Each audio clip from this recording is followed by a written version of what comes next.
Assalamualaikum student, this is your teacher Abdul Rafe and today the topic of discussion is lease IFRS 16.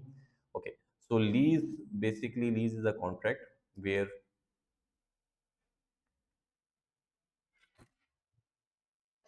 there are two parties involved in lease.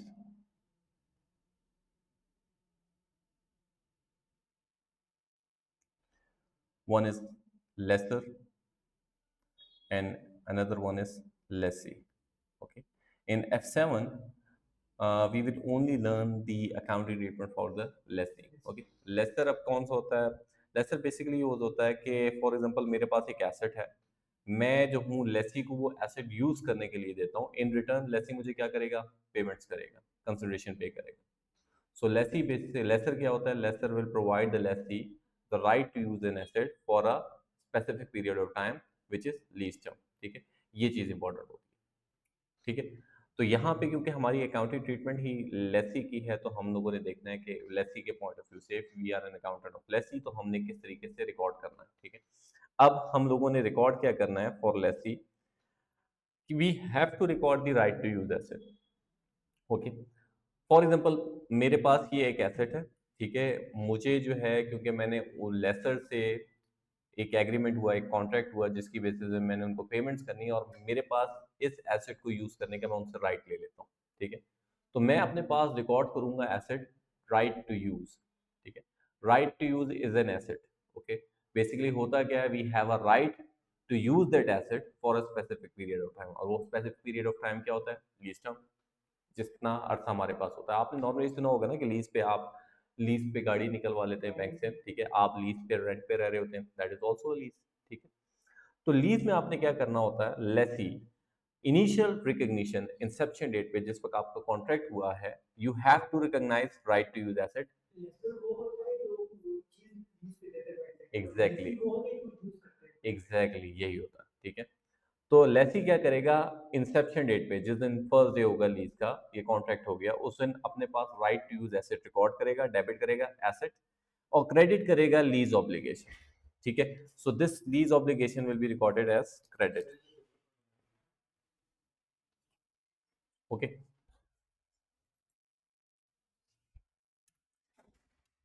Next, क्योंकि आपने asset record किया है, एक non current asset, तो ये asset क्या होंगे आपके पास? ये एसेट हो रहे होंगे आपके पास डेप्रिशिएट. ठीक है, और क्योंकि आपने ऑब्लिगेशन रिकॉर्ड की है, बेसिकली लाइबिलिटी, तो लाइबिलिटी पे आपके पास क्या हो रहा होगा? इंटरेस्ट आपने पे करना है.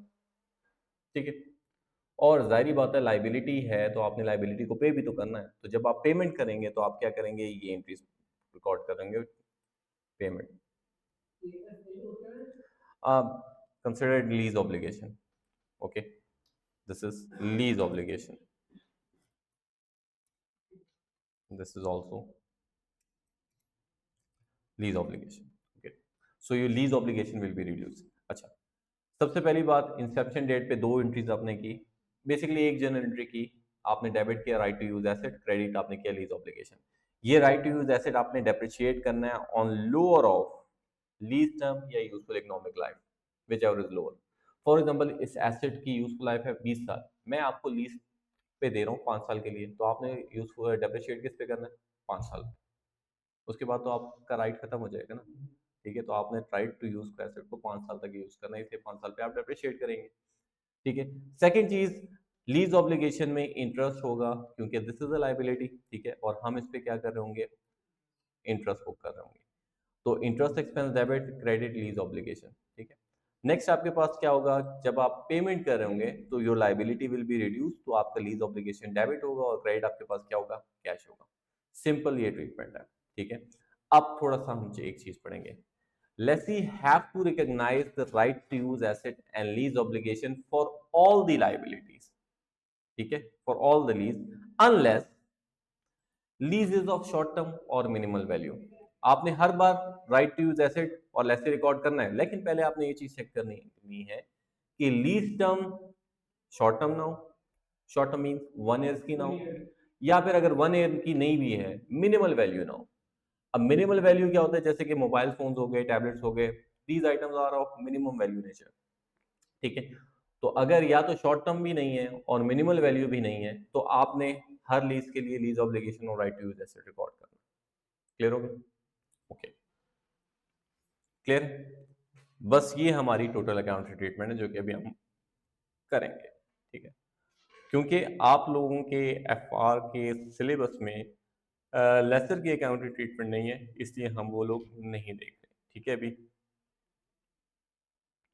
Okay, so let's see the question.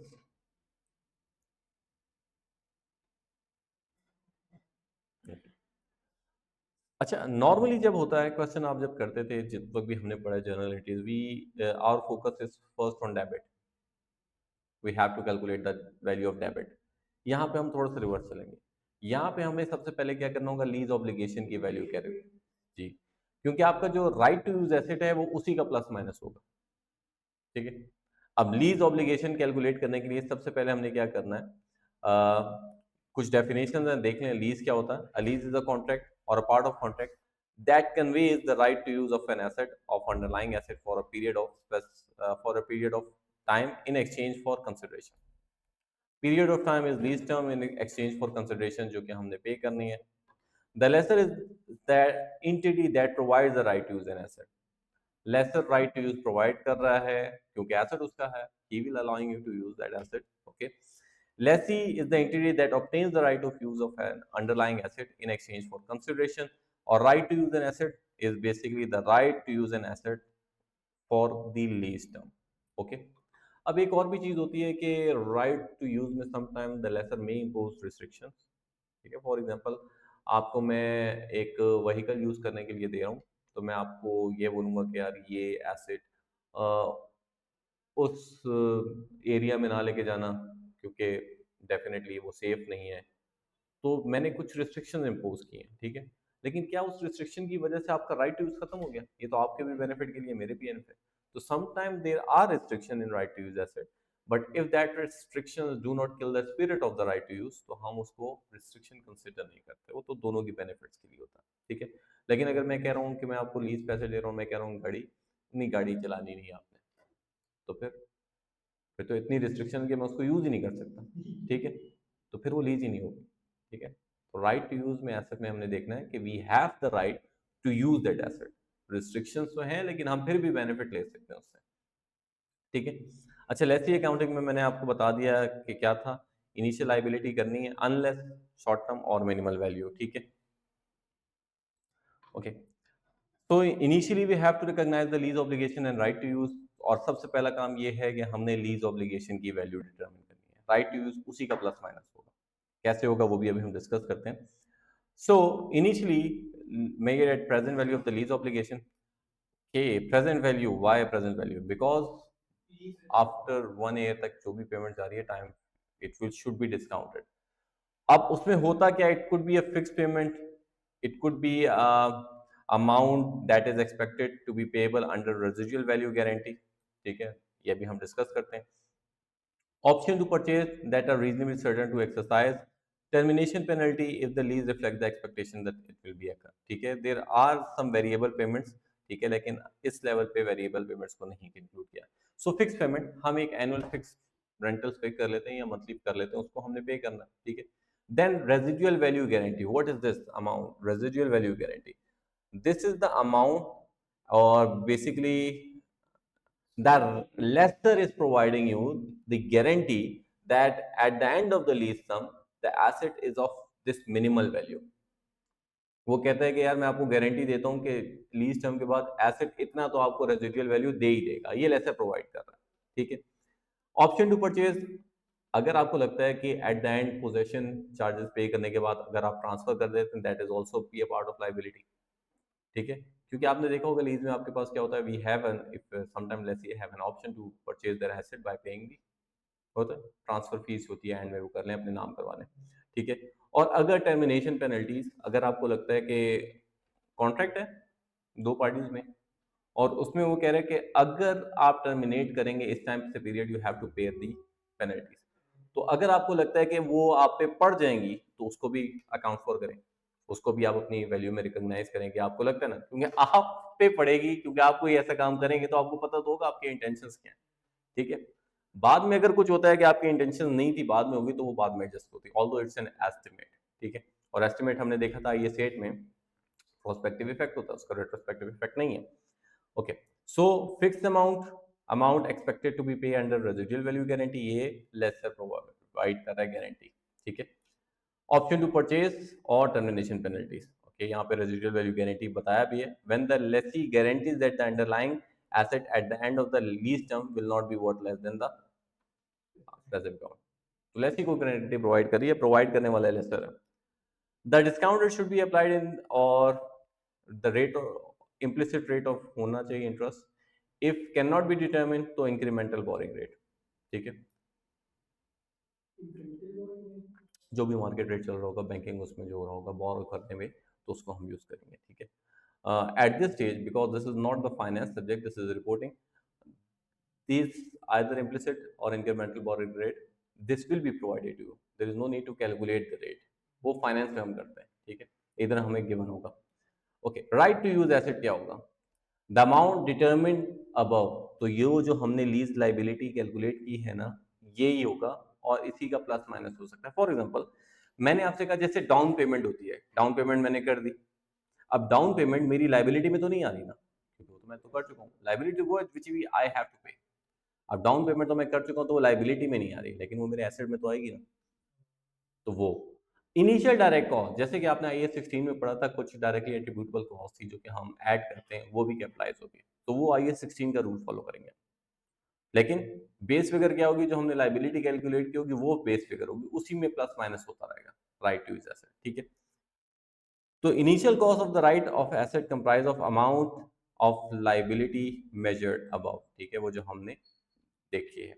उसके बाद any lease payment made at और before commencement date, any initial direct cost, estimated cost of dismantling, ये अब जो आपके बात है ना, ये जो दो पॉइंट्स हैं, इसमें आपके पास क्या हो रहा है, IAS 16 फॉलो हो रहा है, उसी की तरह फूल करना।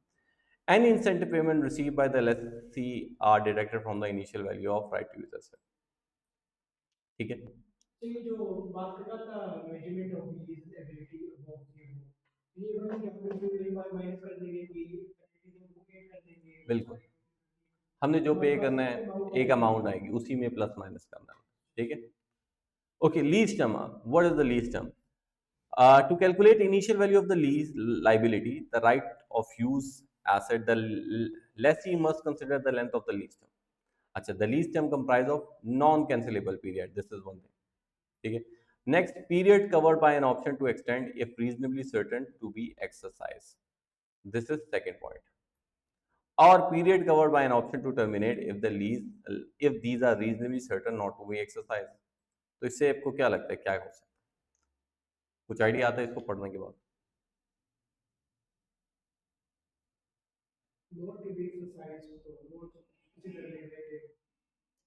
चलिए देखते हैं, इस क्वेश्चन पे अप्लाई करके देखते हैं कि क्या होता है। ओके, अच्छा, this question focus is on calculate the initial carrying amount of the lease liability and the right to use asset and provide the, इस क्वेश्चन में तो रिक्वायरमेंट में पूछा सिर्फ इंसेप्शन डेट पे बताएं, ठीक है, लेकिन इसके बाद एक अंडरस्टैंडिंग है जो इसको कंटिन्यू करती है through out the lease term, वो क्या होती है, तो हम अभी सारी लीज की ट्रीटमेंट कर देंगे, from initial recognition to throughout, सब कर लेंगे, ठीक है। अच्छा, जो हमने यहाँ पे पढ़ा है to determine the lease term, वो क्या होगा, नॉन कैंसिलेबल पीरियड, वो क्या होता है, ऑप्शन टू एक्सटेंड, ठीक है, if reasonably certain to exercise, and option to terminate if reasonably certain not to be exercise. तो अभी हम वो देखते हैं होता क्या है। So on 1st January 2021, Dynamic entered into a 2-year lease for a lorry. The contract contains an option to extend the lease term for a further period. अच्छा, बेसिकली तो लीज टर्म है 2 years, और हम assume कर लेते हैं non cancellable है। Some time ऐसा भी होता है ना कि मैं कह रहा हूँ 5 साल तक आपको लीज दूंगा, 3 साल तक आप कैंसिल नहीं कर सकते, तो 3 साल तो है ही, ठीक है। अब वो जो चौथे साल या 5वें साल में कैंसिल कर सकता हूँ, मुझे बताइए मैं कैंसिल करूंगा या नहीं करूंगा? हाँ, अगर मुझे पता है मैंने कैंसिल नहीं करना तो लीज टर्म कितनी होगी, 5 साल। अगर मुझे पता है मेरे पास ऑप्शन है कैंसिल करने का और मैं करूंगा, तो फिर लीज टर्म क्या होगी, एग्जैक्टली। अब यहाँ पे आप देखें नॉर्मल पीरियड कितना है, 2 साल, लेकिन आपके पास ऑप्शन है you can extend the lease, ठीक है।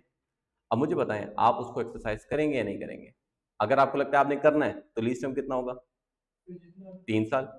और अगर आपको कहता है नहीं मैंने ऑप्शन तो है एक्सटेंड करने का, मैं तो एक्सरसाइज नहीं करूंगा, फिर कितना होगा, एग्जैक्टली, ठीक है। अब यहाँ पे देखें क्या हुआ, नॉर्मल लीज टर्म कितना है 2 years। ऑप्शन टू एक्सटेंड कितना है four year, for a further year. Okay, Dynamic believe that it is reasonably certain to exercise this option. तो यहाँ पे क्या होगा 3 साल। ये वो पॉइंट थे जो कि ऊपर बता रहा था लीज टर्म क्या होता है। अच्छा, तो हमारी लीज टर्म कितनी होगी यहाँ पे 3 years। Lease payment for are 10,000 per year for the initial term and 15,000 for the option period. तो पहले साल हम 10,000 देंगे, दूसरे साल भी 10,000, लेकिन तीसरा साल जो एक्सटेंशन हमने लिया उसमें हम क्या करेंगे 15,000। ओके, क्योंकि यहाँ पे बताया वो उन्होंने करना इस तरह, तो वही करेंगे। तो initial term is this 2 year term, this is the 2 years term. Option period further 1 साल।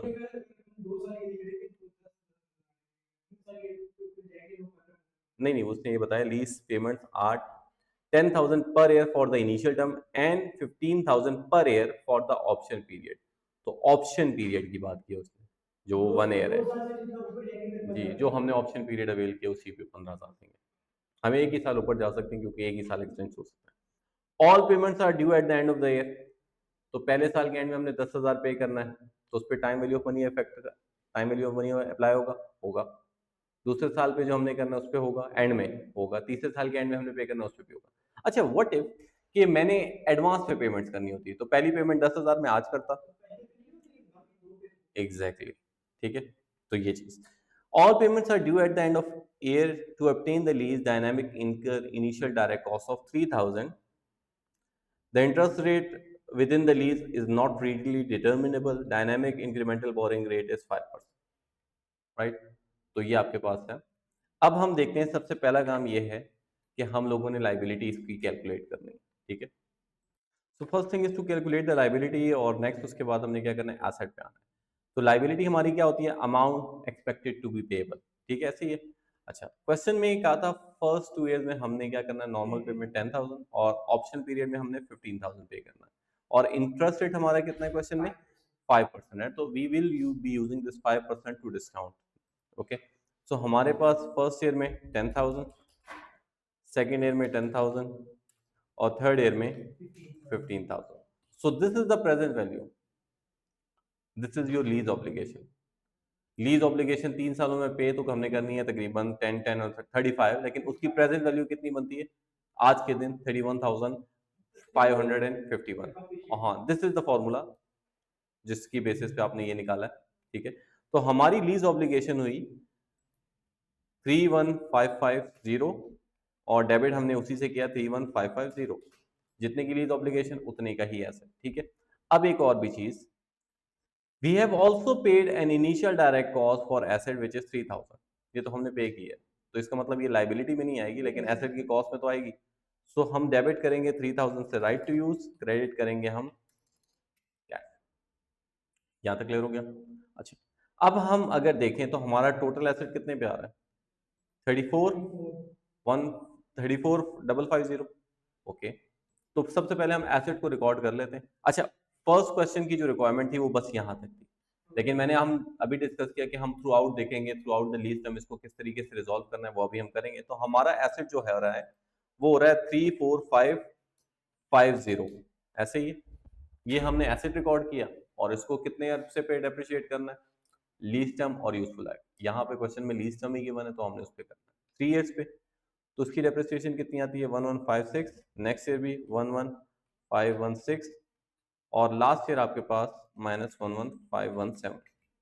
जीरो हो गया non current asset. Asset recognise हुआ और इसको डेप्रिशिएट किया, और इसकी डेप्रिसिएशन इफेक्ट मैं यहाँ पे भी पोस्ट कर देता हूँ 11,516 11,516 -11,517। यहाँ तक क्लियर हो गया।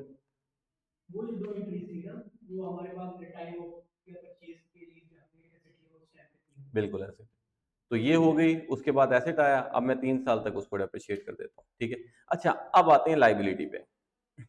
लाइबिलिटी को हम डायरेक्टली नहीं लिखते, लाइबिलिटी को हम मूव करते हैं हिज अमोर्टाइज टेबल पे, ठीक है। दिस इज द टेबल 31,550, ठीक है। इस टेबल में क्या होगा, क्योंकि हम लोगों ने इस पे इंटरेस्ट भी आ जाएगा, इस पे पेमेंट भी आ जाएगी। अब हमें पता ना कि एरियर्स में पेमेंट हो रही है, तो पहले मैं इस अमाउंट पे इंटरेस्ट कैलकुलेट करूंगा, उसके बाद पेमेंट करूंगा। सम टर्म एडवांस में भी हो जाती है, तो पहले मैं पेमेंट माइनस करूंगा, उसके बाद इंटरेस्ट कैलकुलेट करूंगा, ठीक है। सो आप ये देखें 3155 का मैंने 5% लिया है, उसमें से मैं 10,000 माइनस कर देता हूँ, ठीक है। अब आ गया ये अमाउंट किस तरह निकली, opening plus interest minus closing, ये आ गई आपके पास अमाउंट, ठीक है। नेक्स्ट ईयर क्या हुआ, जो क्लोज हुआ वही मेरा ओपनिंग है, ठीक है। नेक्स्ट ईयर अगेन इंटरेस्ट कितना था, 5%, ठीक है। तो 5% इसका हमने ले लिया, पेमेंट्स कितनी हुई, sorry this is -10,000, okay, this is -10,000। Next year interest मेरा 11516 है, ठीक है, उस पे फिर मैंने 10,000 माइनस कर दिया, और लास्ट ईयर क्या है 15,000, ठीक है। तो आप देख रहे हैं कि इस टेबल ने आपको, इसको हम कहते हैं amortise table, amortise cost table, जिसमें आपके पास इंटरेस्ट भी आ गया 3 सालों का, आपने कैश फ्लो में जो पेमेंट करनी है वो भी आ गई, और आपकी जो बैलेंस शीट में लाइबिलिटी रहेगी वो भी आ गई। सो अब हम इंटरेस्ट रिकॉर्ड कर लेते हैं 1578, फर्स्ट ईयर में आपके पास है 1578, नेक्स्ट ईयर में है, सॉरी नेक्स्ट ईयर में है -1156, और लास्ट ईयर में है 714, राइट।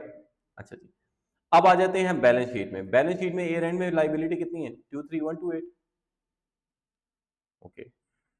ईयर वन में लाइबिलिटी आपके पास 23128, और ईयर टू में लाइबिलिटी कितनी है 14284, और लास्ट ईयर में लाइबिलिटी आपके पास 0 है, ठीक है। अच्छा, अब आपको ये टेबल जो है करंट और नॉन करंट पोर्शन भी बताएगा। आपकी फर्स्ट ईयर में लाइबिलिटी कितनी है, टोटल लाइबिलिटी 23128, ये टोटल लाइबिलिटी है सेकेंड ईयर में। तो फर्स्ट ईयर में जो सेकेंड ईयर की टोटल लाइबिलिटी है that is a non current portion, right.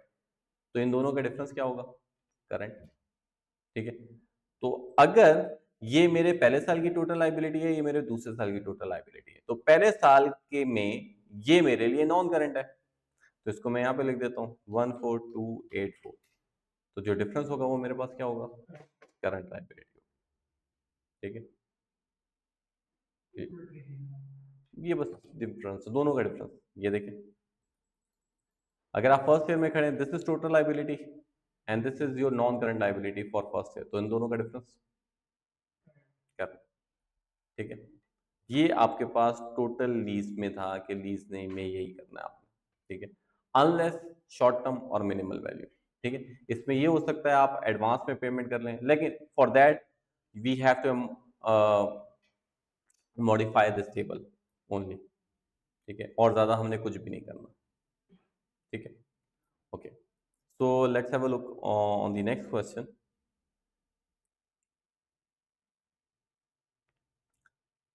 Okay, this is R enters into an agreement to lease an asset. The term of lease are as follows. Primary period is for 4 years from 1st January 2022 with a rental of 2,000 per annum payable on 31st December. The present value of the lease payment is 51710. The interest rate implicit is 15%. Okay, this is the rentals जो कि आपने कब पे करने, arrears में पे करने, और उसकी जो प्रेजेंट वैल्यू होती है they have calculated it for you. अगर आपको इन पे ट्रस्ट नहीं है तो आप दोबारा भी कैलकुलेट कर सकते हैं, तो ये 5710 ही आएगी जिसके हमने ये किया, ठीक है। तो काइंडली इसको, this is the total liability, ठीक है। तो काइंडली अब इसको सॉल्व करें। So the present value in this question has already been given which is 5710। मैं आपको एक 15% रेट पे कैलकुलेट करके भी बता देता हूँ, ये 5710 ही आएगा। सो payments are 2000 per annum on arrears, right? So 4 साल हमने 2000 पे किया, तो यहाँ पे हम 15% रेट इसको कर देते हैं, 15% 2000,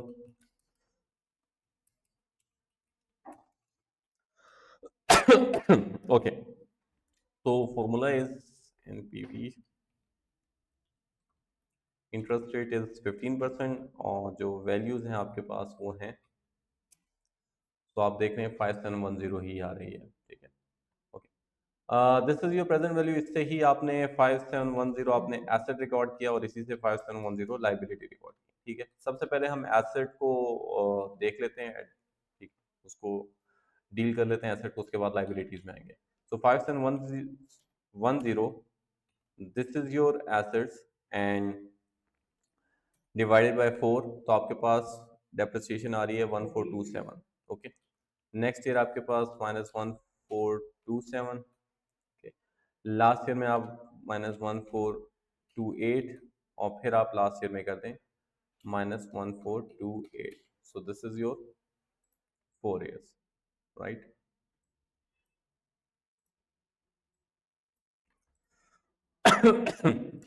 एसेट एप्रिशिएट हो चुका है, ठीक है। तो एसओएफपी में हमने एसेट और एक्यूमुलेटेड डेप्रिसिएशन शो कर दी, इसी का डेप्रिसिएशन एक्सपेंस भी हम यहाँ पे शो कर देते हैं -1427 and this is your depreciation for 4 years। अच्छा, ये जो हमारी लाइबिलिटी है इसको हमने डायरेक्टली रिकॉर्ड नहीं करना, it should be recorded here 5710, right. Interest rate is 15%, तो यहाँ पे मैं इसको अपडेट कर देता हूँ, इट इज 15%। तो फॉर्मूले में भी हम कर देते हैं इसको 15%, ठीक है। और यहाँ से हम इसको ड्रैग कर देते हैं लास्ट तक, ठीक है। ओके, 4 years की पेमेंट से 4 years तक ले जाते। तो फर्स्ट ईयर हमने पे किया -2000, नेक्स्ट ईयर भी -2000, थर्ड ईयर 2000, और लास्ट ईयर, ठीक है, ये आपके पास इसकी भी क्लोजिंग वैल्यू, ठीक है, 0 हो गई। अच्छा, हमारा इंटरेस्ट जो आ रहा है 857685,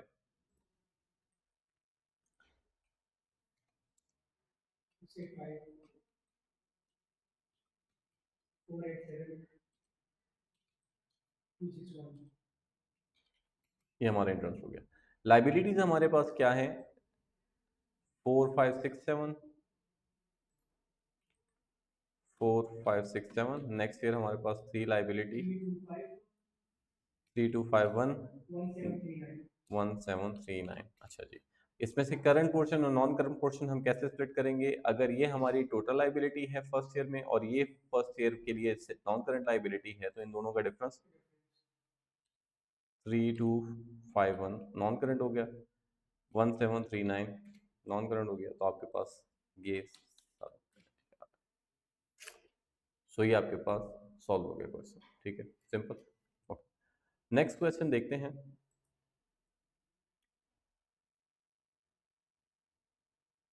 ऑल द रिक्वायरमेंट में उसने पूछा था कि आप बताएं कि 20x2 में क्या आएगा। हमने तो 4 ईयर तक सारे एक्सपेक्ट बना दिए, ठीक है।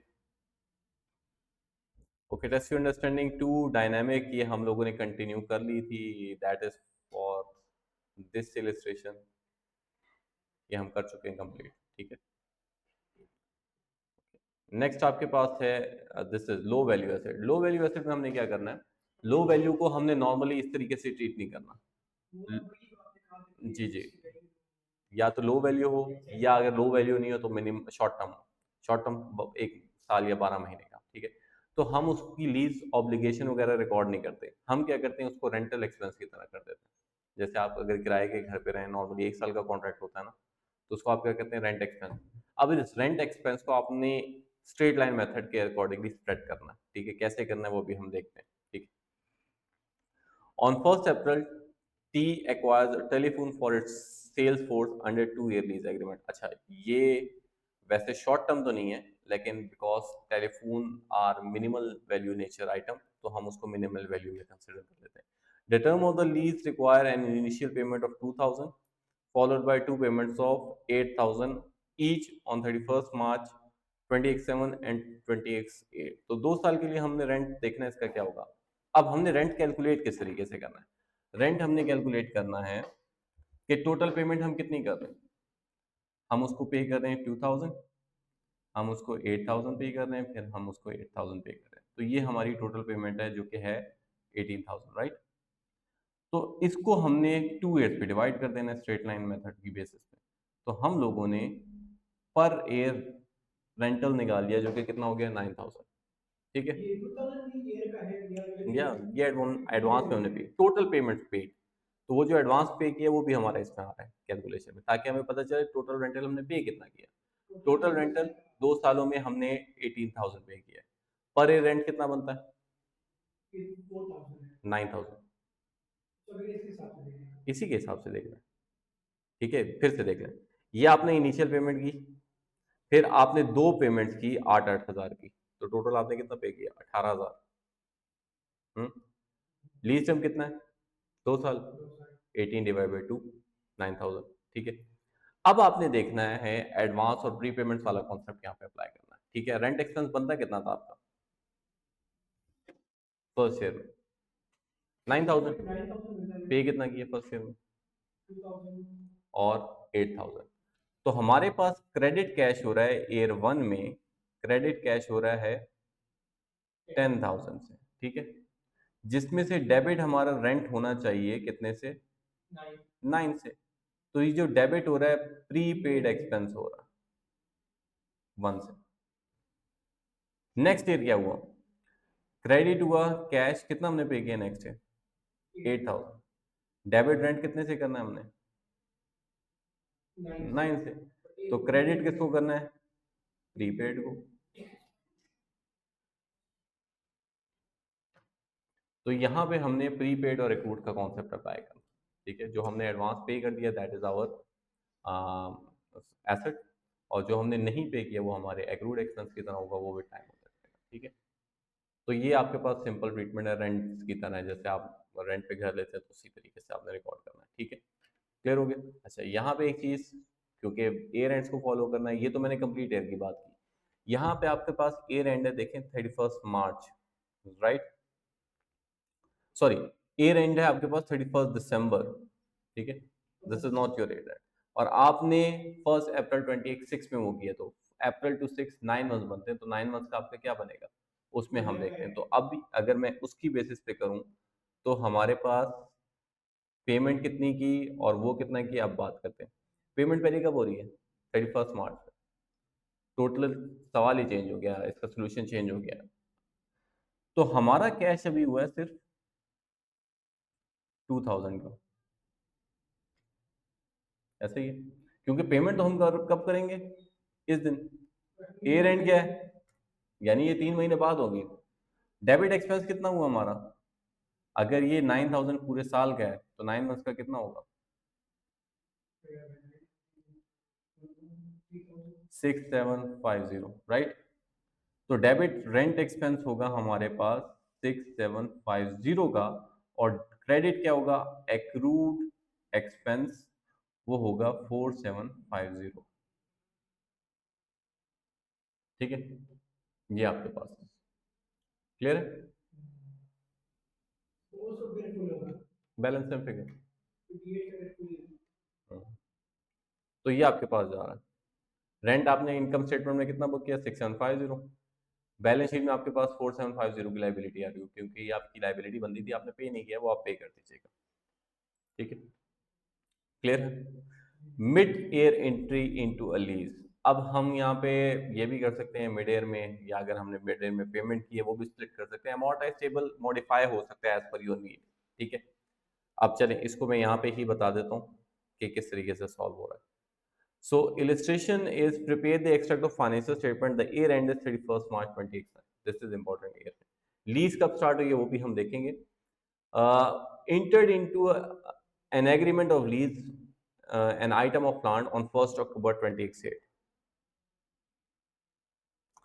यानी 6 महीने पहले मिड ईयर में हुआ है। ठीक है, the lease required 4 annual payments of 2 lakh each commencing of 1 अक्टूबर। इसका मतलब आप एडवांस में पेमेंट कर रहे हैं, तो पहली पेमेंट डिस्काउंट नहीं होगी, और पहली पेमेंट में इंटरेस्ट भी नहीं आ रहा होगा। उसके बाद जो नेक्स्ट पेमेंट्स हो रही होंगी वो डिस्काउंट हो रही होंगी और उसमें इंटरेस्ट भी आ रहा होगा। ठीक है, तो हम वो भी देखेंगे कैसे होता है। कितनी पेमेंट्स करनी है? 4 पेमेंट्स करनी है ना, जिसमें से पहली पेमेंट आपने एडवांस में की, तो बाद में आपने 3 और पेमेंट्स इतनी अमाउंट की करनी है। The plant has the useful life of 4 years and is to be scrapped at the end of this period. The present value of the lease payment is, ये आपको कैलकुलेट करके दे दिया उन्होंने, तो जो कैलकुलेट करके दे दिया फिर हम वो यूज कर लेते हैं। ठीक है, लास्ट टाइम भी हमने देखा था, वही आ रही थी। The implicit rate is 10%। अच्छा जी, तो सबसे पहले जो आपके पास है, अगर देखा जाए इसमें से लीज ऑब्लिगेशन कितने की आ रही होगी इस 700 में, देखें ये 2000, सॉरी 2 लाख, 2 लाख, ये हमारी नॉर्मल वैल्यू बनती है 8 लाख, इसको उन्होंने डिस्काउंट किया 7 लाख में, ठीक है। तो 7 लाख में से पहली पेमेंट तो फौरन ही हो गई, तो हमारे पास लाइबिलिटी में कितनी आ रही है 500, और हमारे पास एसेट में कितनी आ रही है, वो हमारे पास 700 आ रही होगी, ठीक है। 200 निकाल दी, वो कैसे निकाली, देखें अगर मैं इस पेमेंट को नहीं लेता तो ये कितना होता 600 होता, तो जब मैं डिस्काउंट करता वो और कम होना चाहिए था, 700 पे तो नहीं पहुंचना चाहिए था। इसका मुझे पता है कि यार उसने फर्स्ट पेमेंट को भी इंक्लूड किया है, और फर्स्ट पेमेंट मैं लीज लाइबिलिटी में इंक्लूड नहीं करूंगा, इसलिए मैंने क्या किया, लीज लाइबिलिटी 500 कर दी अपनी, ठीक है। यहाँ तक क्लियर है। तो अब हमने देखना है लीज लाइबिलिटी 500 से ही हमने स्टार्ट करनी है, तो हम सबसे पहले टेबल्स पे आते हैं। ये देखें अब उसने क्या किया है, for face sake of understanding, और जो उसको बेहतर लगा, उसने ओपनिंग लाइबिलिटी 700 के लिए उसमें से फॉरन पेमेंट निकाल दी, तो आपके पास बैलेंस कितना है 500 ही आ रहा है, जिसके ऊपर उसने इंटरेस्ट कैलकुलेट किया। तो 500 का 10% कितना होता है 50, पूरे साल का तो 6 महीनों का कितना होगा 25 इधर रख दिया, और उसने 25 इधर रख दिया, पूरे साल का उसको स्प्लिट कर दिया 25 और 25, ठीक है। अच्छा, ये आपकी एयर एंड पे लाइबिलिटी है, देखें अक्टूबर से लेके 31 मार्च यहीं तक था ना ये लाइबिलिटी होगी, इसमें से आपके पास ये जो होगा आपके पास क्या होगा नॉन करंट होगा, तो बाकी आपके पास क्या आ जाएगा करंट आ जाएगा, इन दोनों का डिफरेंस, ठीक है। अब सेकेंड ईयर में देखें, रिमेनिंग पेमेंट दूसरी पेमेंट होगी नहीं, यहाँ पे पेमेंट हो रही है फिर से अगले साल होगी। हम देखें अगर हम जो है ना वो 20x1 का पूछते हैं तो हम 20x2 तक चले जाते हैं, ताकि हमें नॉन करंट पोर्शन का सेपरेटली पता चले, तो डिफरेंस हमारा क्या आ जाए करंट पोर्शन आ जाए। तो एक साल हम आगे इसलिए जाते हैं ताकि हमारे पास करंट और non current portion split up करना होता है, ठीक है। अगर किसी क्वेश्चन में नहीं मांगा उन्होंने तो हम नहीं जाएंगे, अगर किसी ने क्या सिर्फ टोटल बता दो तो दूसरे पाल पे जाने की जरूरत ही नहीं है। लेकिन जहाँ पे करंट और नॉन करंट की रिक्वायरमेंट आ गई तो फिर वहां पे आपने क्या करना है नेक्स्ट ईयर तक, एक साल आगे तक जाना पड़ता है, ठीक है। तो हमारे पास यहाँ पे देखें पहले साल की ये पहली पेमेंट हो गई, ठीक है। अब यहां से यहां तक आपके पास क्या बनता है 6 महीने तक, सितंबर आ जाएगा, फिर अक्टूबर से लेके मार्च तक ये फर्स्ट 6 मंथ्स है और ये 6 मंथ्स है, तो उसने यहां से यूं किया वर्किंग, क्लियर, ठीक है। ये सेकंड पेमेंट उसने की थी 2 लाख, उसके बाद आपके पास लाइबिलिटी ये आ रही है, ठीक है, क्लियर हो गया। अच्छा जी, अब करंट और नॉन करंट पोर्शन में देखिएगा, this is your total liability 5 to 5, this is your non current portion, तो आपके पास देखें ये इन दोनों को ऐड करने के बाद 5 क्या बनता है 525 ही आता है, 525 में से नॉन करंट निकाल दिया, पीछे क्या रह गया करंट पोर्शन, ठीक है। इंटरेस्ट कितना है 6 महीनों का, ये आपके पास जा रहा होगा इनकम स्टेटमेंट में, ठीक है। और एसेट आपके डेप्रिशिएट हो होंगे 6 महीनों की डेप्रिसिएशन, एसेट 700 पे रिकॉग्नाइज किया था, एसेट देखें 700 पे रिकॉग्नाइज किया था, this is your 6 month depreciation, ठीक है। तो डेप्रिसिएशन आपके पास आ गई, फाइनेंस कॉस्ट आ गई, और आपकी करंट और नॉन करंट पोर्शन आ गई, सिर्फ ये चाहिए था। मॉडिफाई आप कर सकते हैं टेबल को, अगर आपकी एरियर्स में नहीं है तो आप पेमेंट कॉलम पहले बना लें, उसके बाद इंटरेस्ट कैलकुलेट कर दें, जैसे यहाँ पे उन्होंने किया कि ओपनिंग पेमेंट एडजस्टेड उस पे इंटरेस्ट लगा दें, ठीक है, क्लियर है।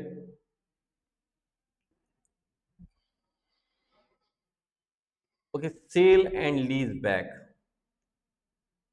This is also very basic, ठीक है। और सेल एंड लीज बैक इसमें होता क्या है, दो चीजें होंगी, एक हो रही है सेल और फिर हमारी लीज, ठीक है। तो आपको यहाँ पे बता दूं, फॉर एग्जांपल सेलर ने सेल किया और फिर बायर ने परचेज कर दिया, ऐसे ही है। फिर बायर ने लीज पे दिया सेलर को, तो अब बायर क्या हो गया आपका लेसर, और सेलर क्या होगा आपके पास लेसिंग, ठीक है। दो ट्रांजैक्शन है, सेल हुई और आपने दोबारा ही लीज पे ले ली। अब इसमें दो चीजें होती हैं, when transfer is not a sale, ठीक है, आप एसेट दे रहे हैं और दोबारा एसेट ले रहे हैं, तो एसेट तो आपकी बुक्स में ही रहा ना, तो हम इसको सेल नहीं मानते। तो ये आपने ट्रांजैक्शन की क्यों है? बेसिकली आपने लोन लिया, ओनरशिप चेंज नहीं हुई, क्योंकि वो कह रहे हैं ये सेल है ही नहीं, आप एसेट को दे रहे हैं और दोबारा आप एसेट को यूज कर रहे हैं। तो इसको अगर हम सेल नहीं माने तो ये क्या हुआ?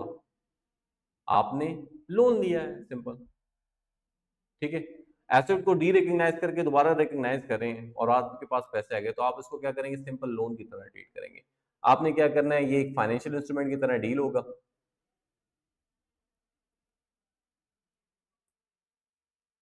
जिसमें क्या होगा? आपने डेबिट किया है कैश और क्रेडिट किया है लोन। एसेट आपकी बुक्स में ही रहा, एसेट को जिस तरह कर रहे थे डेप्रिशिएट करते रहे, बस आपने लोन लिया है और इस लोन पे आप इंटरेस्ट बुक करते रहे। ठीक है, अब if transfer is a sale, तब क्या करना है फिर मैं बताता हूं।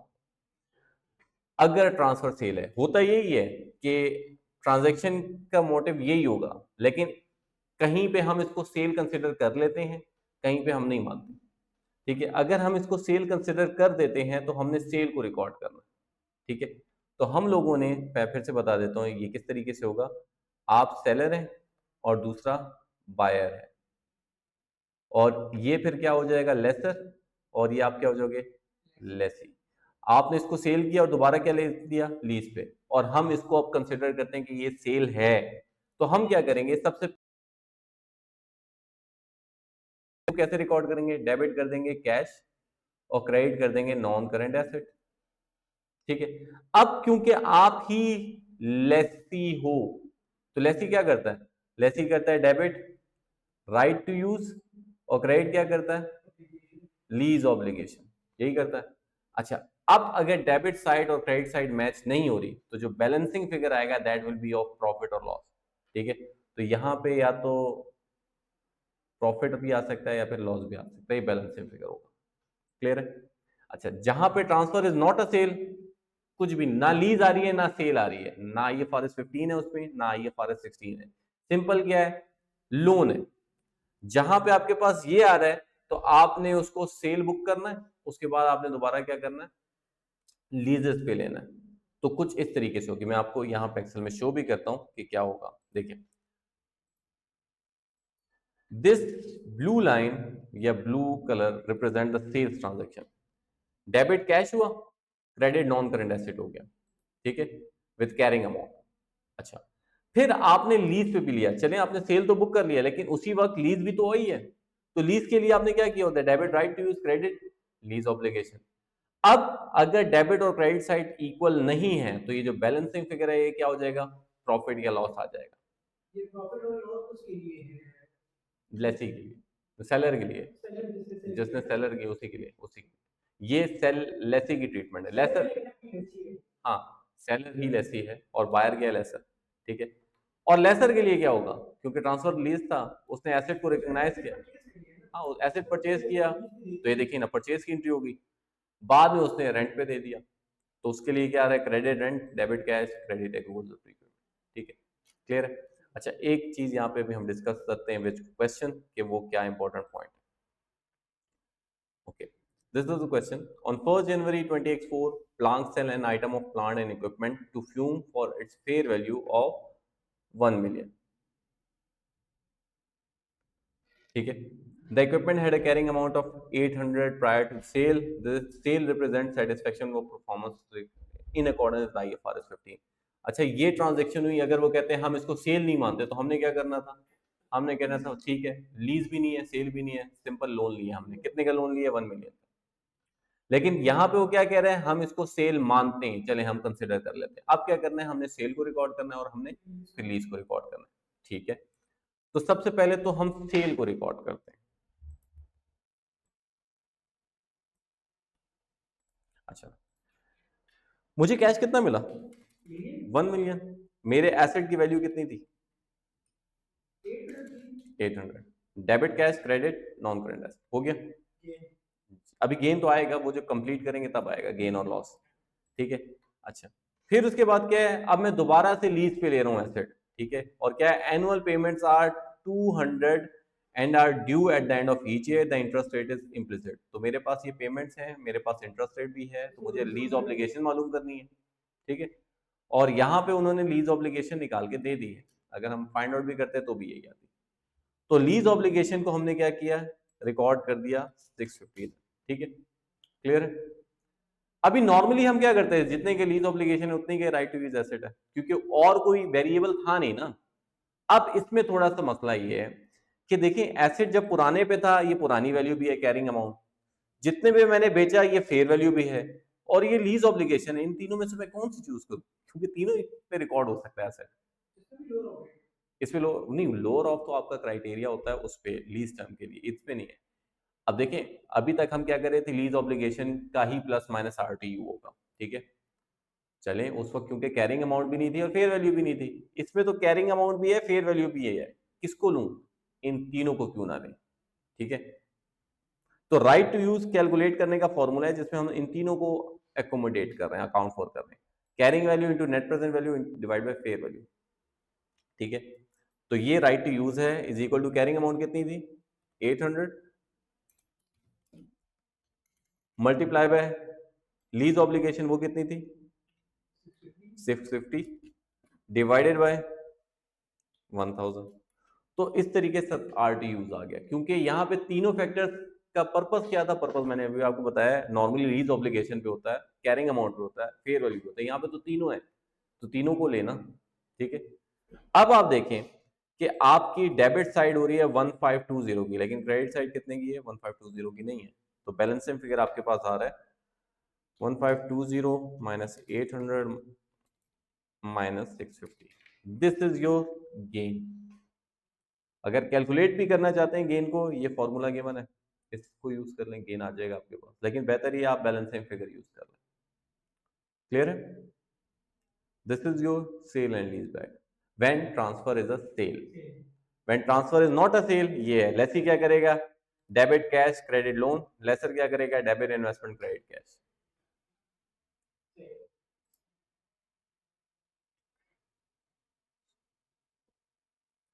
अच्छा, ये कुछ हैं आपके पास MCQs.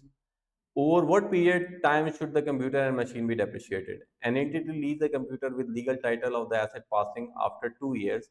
The entity usually depreciate computers over 3 years. हम्म, किस पे करेगा?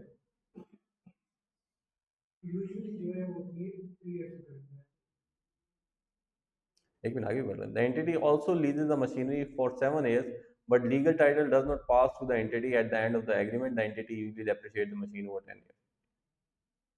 Lower of lease term और useful life। तो यहाँ पे आप देखें, लीज किया है कंप्यूटर कितने पे, उसकी लाइफ कितनी है 3 years, 2 पे करना है, और इस पे 7 और 10, ठीक है। नेक्स्ट आपके पास है an entity leases a motor vehicle, सबसे पहले रिक्वायरमेंट पढ़नी चाहिए, eight the end of first year of the lease, what amount will be shown for the lease liability in the company statement of financial position under heading of current liabilities and non-current liabilities, ठीक है। तो current liabilities है तो हमें एक साल आगे जाना पड़ेगा, ठीक है। तो ये वही क्वेश्चन है, इसके लिए आपको अमोर्टाइज टेबल फॉलो करना पड़ेगा, तभी आप कर सकते हैं, ठीक है। वैसे हम पढ़ लेते हैं, हो सकता है। The entity leases the motor vehicle, the present value of the minimum lease payment is, the interest rate is 10%, requires 3 entity to be paid at the start of the each year. So at the start of the each year अगर हमने पे करना है, तो हमारे पास first amount क्या होगी, 10,000 ही होगी ना, जो करंट लाइबिलिटी होगी उतनी होगी, बिल्कुल, ठीक है। लेकिन ये आप फिर भी उसके साथ करेंगे तो फिर आपको आइडिया हो जाएगा, ठीक है, क्लियर है। तो ये कुछ एमसीक्यूज हैं जो कि आपने करने हैं, करंट लाइबिलिटी और उसमें मुश्किल से 5 एमसीक्यूज हैं, इतने वो हैं भी नहीं।